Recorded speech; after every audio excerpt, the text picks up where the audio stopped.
afternoon, everyone. And as he said that we will not shoot our time limit. So what is the evolution of in today's industry about education? So we all know that education has come miles away, and here when I'm in city of Lucknow, where we have a school which is 59-year-old when I was going through the website. So I'm really honored to be in a city where it's full of educationists, and fortunately I got to know which a few years back that we are trustee of one of the colleges here called Kanyakumj College. So I went recently to see what is that college all about. We got to know that how that college education has also evolved during the years. Talking about evolution of education in our system today. So being a British Council ambassador, when we did this core skill training program, so all of us were trained for 21st century skills. So we are all aware, and this is the buzzword which everybody is talking about today, that what are 21st century skills? Everybody can Google it. Everyone is talking about digitization, about curiosity, about creativity, about collaboration, about critical thinking. So when we come to this, how are we getting well equipped with the schools when they are coming only? How do we balance between education and technology? How do we balance between teachers and parents and students when it comes to, again, evolution of education?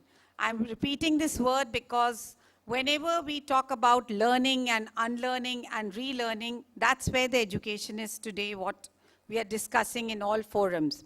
Because whatever methods we had learned earlier, we have to unlearn, and we are no more teachers anymore. We are just the facilitators, because knowledge can be downloaded from everywhere. So I will not be speaking a lot because I can see the timer over there. So I have such eminent people sitting with me. I researched a little bit about them. So starting with Mr. Roshan Gandhi. So Roshan Gandhi, the one line about him which says is, in terms of technology, his school is the first which he's imbibing technology at a very early stage. He's the youngest director in Lucknow. And the most important point which I read about you was that you are accessible to everyone and you connect effortlessly with everyone. So that's again one aspect of getting evolved as an educator. So being a director, he is accessible to everyone and he connects with everyone. Then I was just asking them because there are a few people missing. So ma'am, could I know your name please? This is yeah, about Mrs. Zaidi, I read a lot about you while sitting there. So she is a human rights activist and a peace lover and an academician with different geographical territories, and I guess you're with Sir, so the meeting coordinator. So we have a lot of content which is going to come, and ma'am, I read about you. You're from DPS, and this is Mrs. Yeah, so DPS says that your first line I was reading about you was that you are educating the minds of our youth. We must educate their hearts. So I think that's what your content says. And I'm sorry your name was just added, so I could not, but you are from the same city as Banaras, which I'm representing today. So a lot about your school, which is the one family-run school. So I think they share the same pedagogy. So let's hear from them that what do you want to say? Starting from Roshan, what according to you is the evolution of, how do you evolve as a, we must clap for him because he's the youngest educator around with us.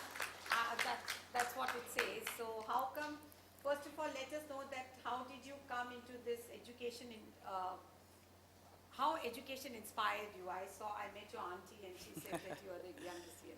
Yeah, well, thank you very much. I'm intrigued to know where you were reading about the idea that I'm accessible or something like that. That's nice to hear. It's nothing that we've published exactly, but that's nice. Yeah, I've been exposed to a lot of different education sectors because I was born in the United Kingdom. I grew up there. I went to school in the city of Cambridge, and then I studied at the University of Oxford before coming to India about 2.5 years ago. So I'm seeing both the worlds. So I can see evolution, if we want to talk about evolution, from multiple perspectives, I suppose. And certainly in the West, there's a lot of talk in the education sector about entering into the fourth education revolution right now. So we've been talking about how, you know, the first education revolution happened thousands of years ago when education as a concept became a thing.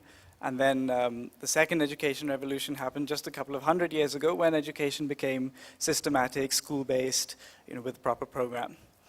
The third education revolution is talked about as something which happened kind of in the 1960s, 1970s, post-war, when the old kind of factory model of education was going out of fashion and people realized the need to develop skills in terms of thinking skills, analytical skills, to make more independent thinkers in the job market. And now the fourth education revolution, which is being talked about, is the use of technology to build on that and to really personalize learning and to plug certain gaps which have always existed in the education system historically. Gaps like, for example, when you're a teacher teaching a class, it is well known, you know far better than I do, how difficult it is to differentiate between different students in the class who learn at different paces, how to ensure that all students have mastered a particular topic before moving on to the next topic.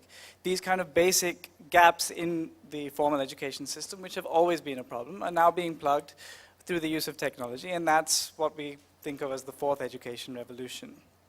Now, coming from the sort of foreign perspective and coming here, what I have observed is that to some extent, we are still working on catching up with the third education revolution here, in terms of moving our education system towards being more based on thinking skills and adapting to different situations and moving away from rote learning and memorization.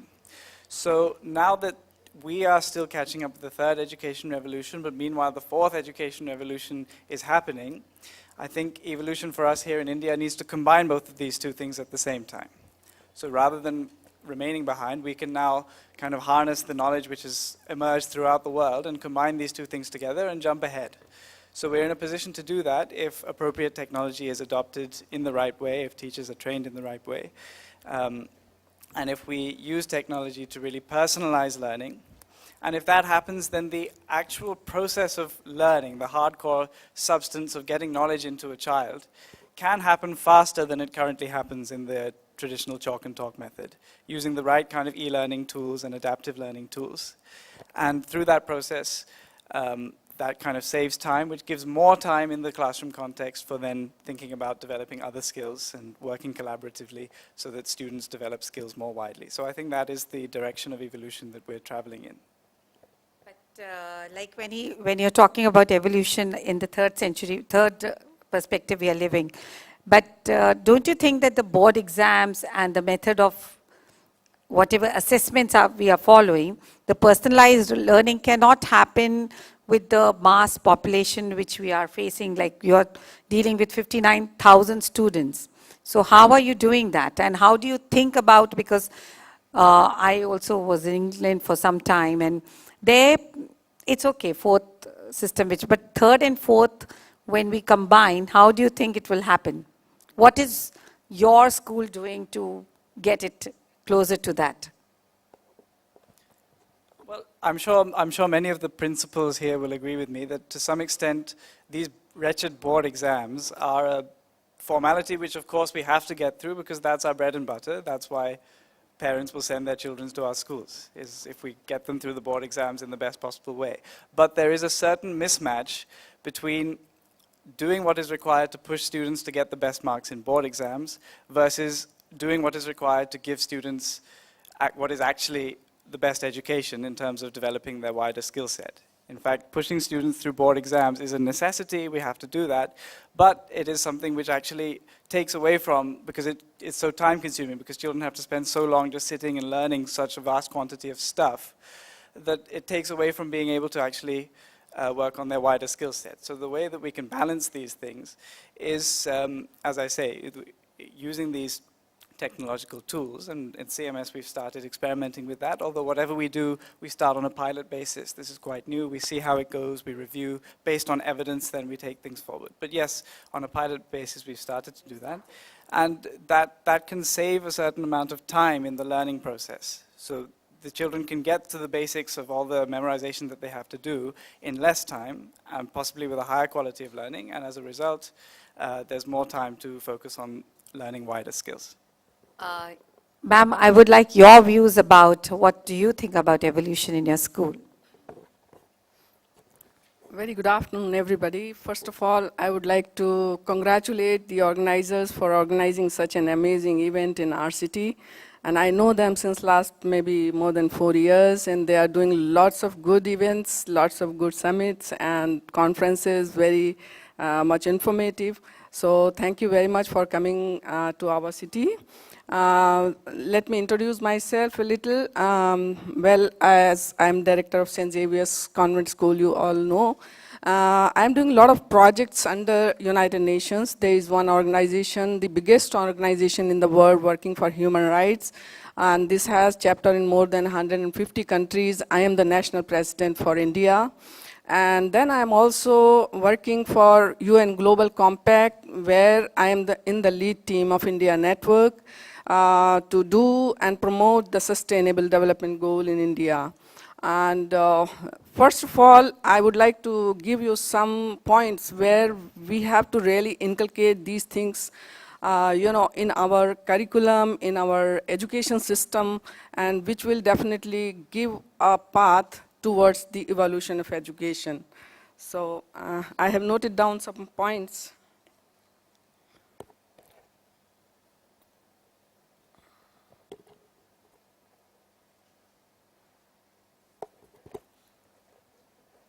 See, first of all, the colonization in education. This is a dangerous thing to, as far as our culture, our traditions, and our heritage is concerned. So we have to really make our syllabus accordingly and make the changes. We have to recommend this to the IC and CBSE boards that, for example, we have Keats, we have, lots of other authors and poets, William Wordsworth, but why can't we encourage our own authors, our own poets? Because then the children will have some kind of, confidence in our country, in our people, in our heritage. So this has to be done. Then second point is that we have to teach our children and make them understand that we have to be proud on our heritage. We have to be proud of our own things. First of all, that is very important, because why should we always encourage and always give regard and respect and privileges to the foreign things, foreign languages and foreign things basically related to education. So if we are proud of our own language, we must tell our children that the regional languages are also important for our culture. I have visited almost the whole world, and everywhere I go, many people, in France, they know English, but they don't speak English. Even if you ask even simple sentence, where are the washrooms, or where are the this thing, that thing, so they don't tell you. You have to carry a booklet to understand their language. They want you read our language, understand our language, and talk to us in that language. So this mindset has to be changed, that English is the only option. Yes, of course, English is very good. We must know, every child should know to get the progress and to, walk away in the path of progress with the world community. But at the same time, we should give privilege to our languages also. This has to be done as educationists. Then third thing is community service. It is very important from the very low age, very small age. We should tell our students that we are part of this community. We are part of this country. We are part of this locality. So we must do something for this community. So the community service has to be from the very, very small age. Then only the children, when they grow as big citizens, they will do their duties. So a small thing like, they can go to nearby villages, they can go to slums. How many of us, we take our children to slum areas, they are also our children, they are also our citizens, going to be our citizens. So we must care for them as well and tell our students, you share some of the chocolates, some of the toffees, some of the things what you are having as a privilege from your parents. So this kind of environment we have to create in our schools so that all the children, all the communities grow together. And togetherness is the only solution for making things better. Then we have to really ignite the young minds socially, because the children should know some of the social aspects. For example, the environment. At the moment, the UN Global Goal 2030, this is a very dangerous and alarming thing. After 30, you are not going to have this reverse, whatever we have done the damage to the environment. So we have to really educate our children. We have to educate them that they have to safeguard things. They have to do certain habits as their own, in a small way they can contribute to school. So small things we can teach our students that way. So this, they have to be socially ignited. Then only they will be good citizens. Then I always strongly recommend that schools should have compulsory human rights education, because I am an activist. Obviously, I am going to take up this issue to the parliament also to make this human rights education compulsory. We must know all our rights. If I ask you, many of you will not be able to answer even 5, 6 rights. What are the rights as per United Nations Universal Declaration of Human Rights, which is mandatory for every country. So we must tell our children these 30 rights are really our tools for humanity to make this world a better place to live. Then we have, main focus should be on gender equality. This is very, very important. The violations which are happening against women are really not good. So this is a very bad sign. Though we can say India has been highlighted at many times, but if we compare the world, we have less number of cases, but because of our population is so high, so we are highlighted.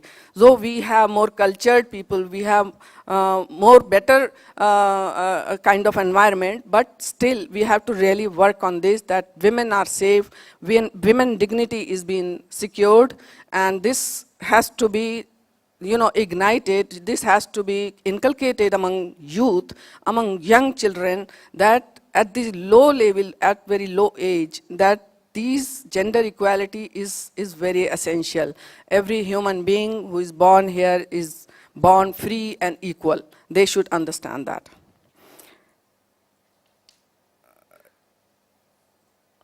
Then I have done one innovation in my school I would like to share with you. I've done that in moral education. We have removed the book, right? So once I was sitting on the internet and I searched various videos. There are amazing videos, There's no time, otherwise I would have shared with you. So those videos, for example, stealing is a bad habit. So you can take a video, somebody is stealing, and what is the end of that video, how that person is being jailed or something like that. So if we show them that video and we have a worksheet with us, and then after showing the video, we can have question answer session, and then the children can solve that worksheet. So what happens, when the child is seeing this visual, he remembers that thing forever, So this way he can be a better human being. These are my innovations, small innovations. There are various things which I can share with you, but lack of time. So if we can do that, definitely we can make them better citizens. That is the only solution that we can have, evolution of education. Thank you so much, ma'am. To start with community service. So when she said community service, so we since we are traveling all over India and doing so many schools, so with few people who are bent towards this, inclined towards this, we have created an award called Only Social Service Award. We are giving it to schools on 15th April to schools who are just doing community service. They had to write about their work, and that to work within 3 years. And we did a survey, and we got a good response. So there are some 70 schools which we have shortlisted, And again, that I can discuss later, that how we are just creating this award as social impact award. Regarding the human rights, yes, many schools are taking this as an issue and they are taking it as an agenda.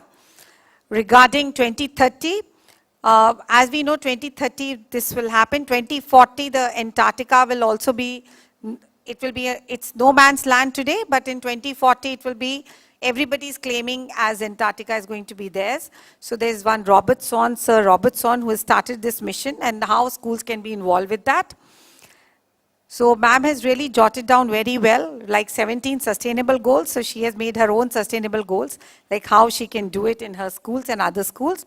Regarding your value education program, which she's talked about, I think in that industry presentation where ARC Skills was also something mentioning about how SOAR values are doing that. So maybe we can have something of that sort.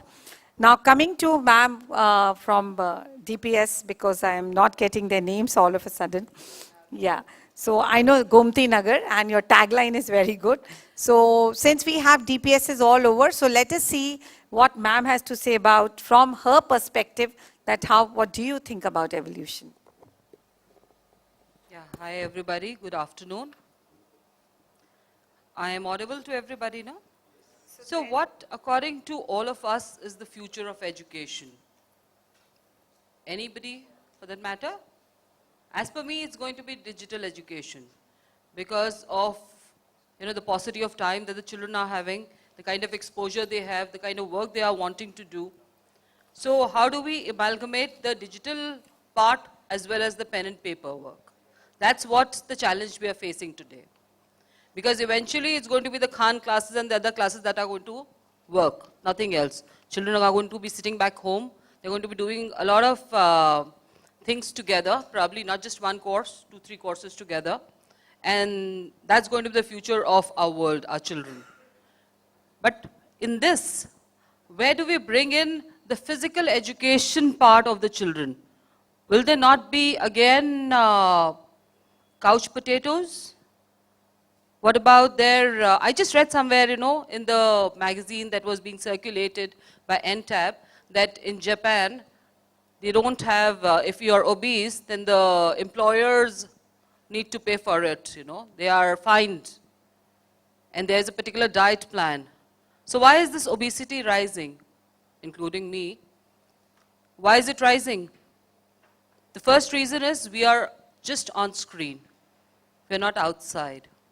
So along with our digital education, what I feel is there has to be a lot of education on the field, on the ground level, with a lot of life skills, a lot of work that goes into it. We talk about a lot of projects. CBSE gives a huge curriculum. They're about to change the curriculum. I'm glad they are doing that. If NCERT is going to be changing the curriculum, it's going to be really nice because there are a lot of things which are not required for children to do. So we are pressurized by the curriculum as school heads. And the children are pressurized by the number of books as well as the digital learning that they have got to amalgamate with the book learning. So I am still in a state of confusion how to come to a solution, because eventually it's going to be only digital learning. It's not going to be any pen and paper, because that is understood. There are a lot of reasons for it. The first reason is parents are insecure about their children. They want their children to be back home. They want the children to be protected. So when they want the children to be protected, they want the child to be back home. If I'm wrong, please do correct me. Because this is what I have been observing every day in my career. For the last 22 years, I've been in this field of education. And what I've been seeing is the only concern of the parents is about the protection of their children. And why is this so? Because of just probably a rare case in a city or two. That's all. It's not everybody. So what we give to the parents, we need to give out to the media also. Because what the media is doing is just one case and they generalize it. Is it happening with all of us? I'm sure it's happening. This is the PTM time, the report card time, the kind of pressure that we are suffering from. I had a parent day before yesterday, my child is going to commit suicide, you're going to be responsible. Why? Because the child didn't study the whole year and the parent didn't have the time. And they had the Byju's application. I'm sorry, no offense to Byju's. So they said the child used to study from Byju's. So we thought the child was going to score, and the child flunked in 5 subjects in class 11. All the 5 subjects. So it cannot be just one thing. It cannot be just the digital learning. It has to be both. We have to evolve together, because as Roshan rightly said, the 4th and the 3rd generation have to go side by side in our country just now. Not till we achieve the level of the 4th generation, that is digitalization. So we have a long way to go, and we are short of time, and we really need to work on it. And please, if anybody has solutions how to, bring these two together, I'm up for it. I would come to you for training. That's going to be really good, because see what is happening. We can't. We all have 6 hours in the school. That's all with the students. In these 6 hours, what all do? We have to complete the syllabus. We have to have the notebooks in place. We want the children, we have to send the children outside to play. That's important. Otherwise, CBSE is going to de-affiliate us. All this is going to happen. Now there's this another learning hub that's coming up for teachers. Of course, teachers need to be trained. I understand. But why can't we do it when the teachers are going through the basic education of their entity or their B.Ed and other things? Why do we need all these trainings beyond that? Because teachers don't have the time. So do you think B.Ed is a very mandatory degree for It is not education? mandatory, but then I feel when they're spending those 2 to 3 years, all these trainings should be given to them there. It's mandatory as well as it's ongoing. So you have It's to. ongoing, Yes. yeah. The basic problem in our country is everybody who is an engineer, maybe a doctor or anybody who wants a half-day job comes to school. Absolutely. That is not the passion. So what we should do as an innovation, we should make the school timings for the teachers, for every employee, the same timings of the office hours, like 9 to 5 job. So those who will be passionate, only those will come. Here I will beg to differ, because it's not, teacher's job is not 9 to 5, it's 8 to 8. Because you carry home so much of homework, because being a teacher for 22 years and 16 years I taught hardcore But I teaching. don't believe in giving homework, because you also have your family, you also have your own But you personal have to carry commitments, your chart papers and all to do do up the classrooms. Now coming to that, when ma'am has spoken about digitization, so the one example came to my mind was, I went for a workshop and we gave some exercise to the teachers. That was in the city of Bhopal. And the teachers together, they came up with a very brilliant idea, which I thought I'll share. They made a chart with PUBG. So that PUBG game is so important, and the entire, their project was on PUBG. So the teachers have learnt about PUBG, and they have, all the teachers are teaching their subject through PUBG.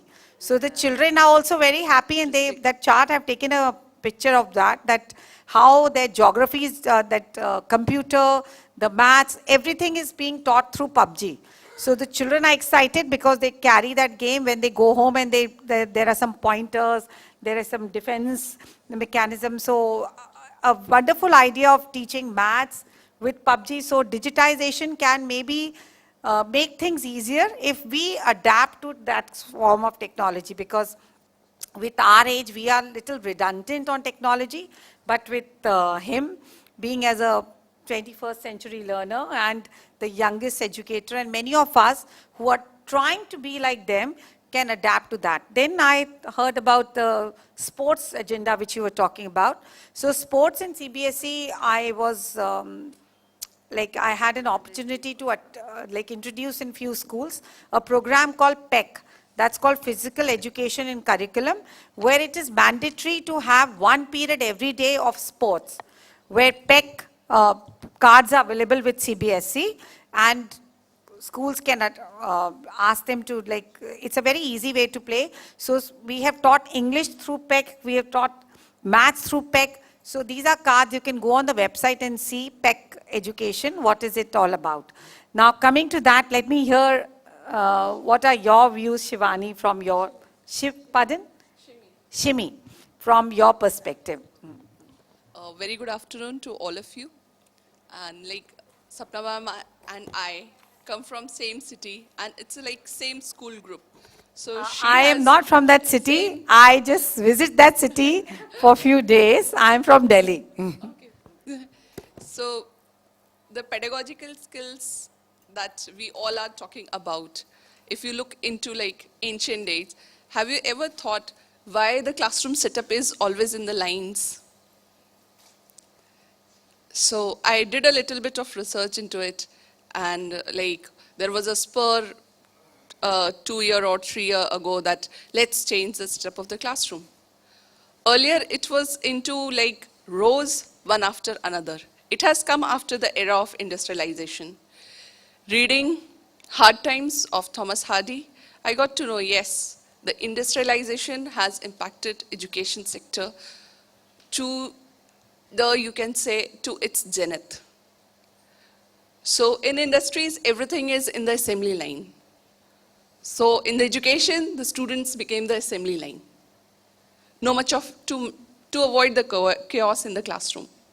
Once everything is set, it's easy to roam about, to teach, and this thing. But now the scenario is changed, totally changed. All the panelists who were sitting here were speaking about values, soft skills, but have you ever thought of from where it will come up? So what I believe that values are not taught, it's always caught. So that as an educator, we should always keep in mind. And I always say that this is my tagline for teaching values to my students, that they will catch me with the values. I cannot teach them. Coming up, all soft skills that we are talking about, it's like 4 C's, the creativity, communication, critical thinking, and collaboration. Collaboration amongst the society, and definitely if they will collaborate in the society, that will go beyond one city, 2 districts, 2 states, and 2 countries as well. We are part of so many community that is running all over the world, like Microsoft Educators Community, National Geographic Educators Community. And what is the purpose? Like ma'am rightly said that we have to attain all UNDP program by 2030. So why it is so? It's very important that we sustain the world first.